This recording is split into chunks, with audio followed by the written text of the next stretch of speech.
Hi friends, ஒரு முக்கியமான பதிவு. மக்களோட மனநிலை இறுக்கமாக இருக்குது.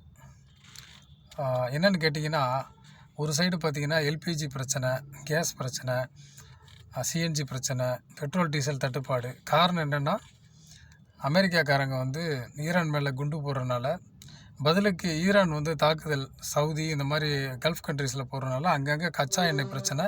ஸோ அந்த ஹார்மூஸ் அந்த கடல் வழியாக வர்ற வழிப்பாதை பிரச்சனைனால நமக்கு இங்கே கச்சா எண்ணெய் வராமல் இருக்குது.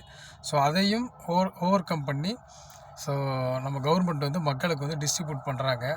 அது ரொம்ப பாராட்டுறதுக்குரிய விஷயம். ஸோ கொஞ்ச நாளைக்கு முன்னாடி உள்ள ஒரு ப்ரெஷர் இப்போ கொஞ்சம் கம்மியாயிடுச்சு.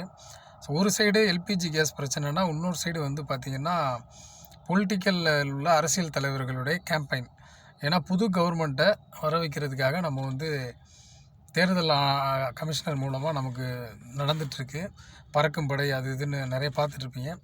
ஸோ இந்த எலெக்ஷனுக்கு நீங்கள் யாருக்கு ஓட்டு போடணுன்றதை நான் சொல்ல முடியாது. ஏன்னா அவங்கவுங்க தனிப்பட்ட உரிமை, கடமை. ஸோ அதை கண்டிப்பாக பண்ணுங்கள். எந்த கவர்மெண்ட் வந்தால் நல்லா இருக்குன்றதை யோசித்து திங்க் பண்ணி போடுங்க. பணத்துக்கோ இல்லை பொருளுக்கோ அந்த மாதிரி போடாதீங்க. யோசித்து போடுங்க. ஸோ ஜென்சி கிட்ஸாக இருந்தாலும் சரி, 80 கிட்ஸாக இருந்தாலும் சரி, 90 கிட்ஸாக யாராக இருந்தாலும் சரி, யோசித்து பண்ணுங்கள். இன்னொரு விஷயம் என்னென்னா, இந்த நிலைமை மாறும்.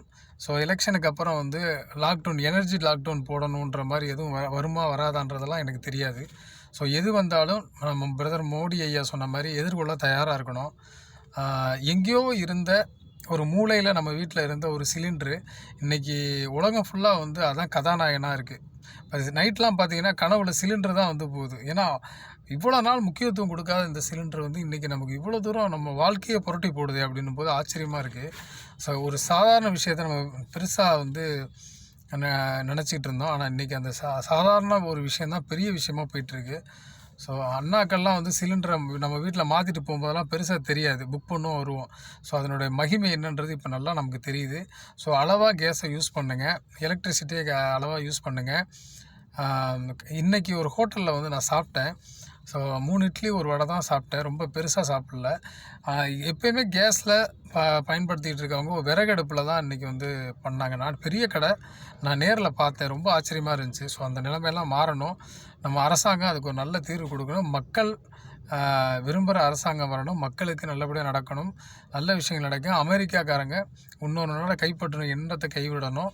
ஸோ கண்டிப்பாக மக்கள் எந்த தவறு நடந்தாலும் அதுக்கு பதிலடி கொடுப்பாங்க. ஸோ நம்பிக்கையோடு இருங்க. நம்ம சேனலுக்கு சப்போர்ட் பண்ணுங்கள். மதுரை மோகன்.